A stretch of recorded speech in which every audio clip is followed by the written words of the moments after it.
ছেলেটা কোথায় এখন? ঘরের ভিতরে আছে, লুকে আছে না।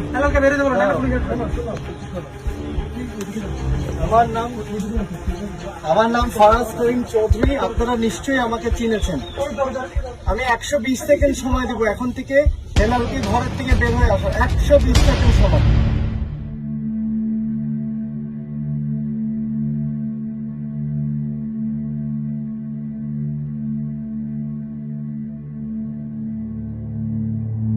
মেম্বার পয়েন্ট লাগাইছে নাকি মাকে নিয়েছিল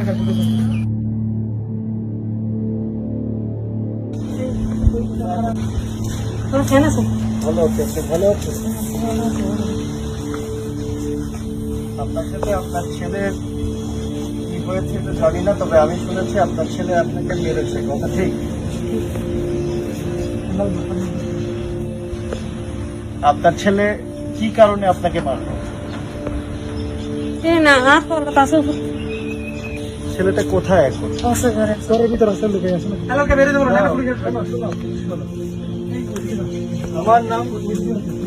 আমার নাম ফারাজ করিম চৌধুরী। আপনারা নিশ্চয়ই আমাকে চিনেছেন। আমি 120 সেকেন্ড সময় দিব এখন থেকে হেলালকে ঘরের থেকে বের হয়ে আসার। 120 সেকেন্ড সময়। 120 সেকেন্ড সময় এখন শুরু।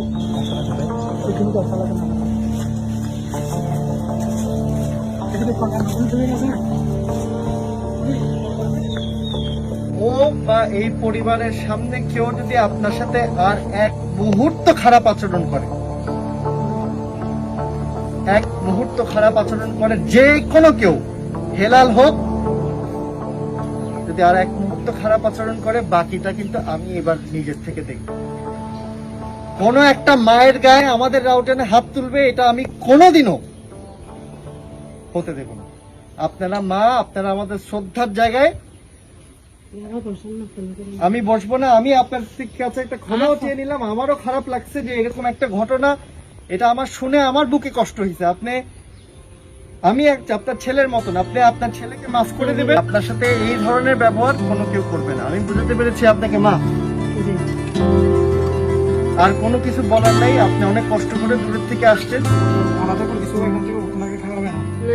উনি বাজার করে আনছে, দেখছেন? আমার কোনো ছেলে নেই।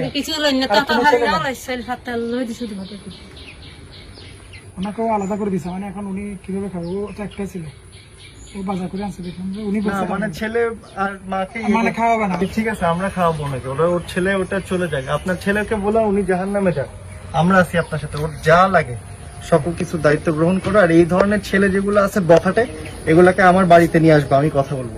আমি আপনাদেরকে বলে দিই, এইখানে এই রাউজানে এই ধরনের বেয়াদবি কোনো মার সাথে আমি না, আমি বসবো না। আপনি আমাকে আদর করতে বলছেন, এটাই আমার জন্য বেশি। আমার জন্য দোয়া করবেন, এর ব্যতীত আমার কিছু চাই না। আর যা আমার প্রয়োজন তোমরা এটা দায়িত্ব গ্রহণ করো। ভালো থাকবেন আপনি। জি, আসসালামু আলাইকুম। আমাকে আমার অন্য জায়গায় যেতে হবে। আমি আপনার কাছে আপনার ছেলের তরফ থেকে ক্ষমা চেয়ে নিলাম। এই ধরনের ছেলে আমি রাউজানে রাখবো না, যারা তাদের মায়ের গায়ে হাত তোলে। আসসালামু আলাইকুম।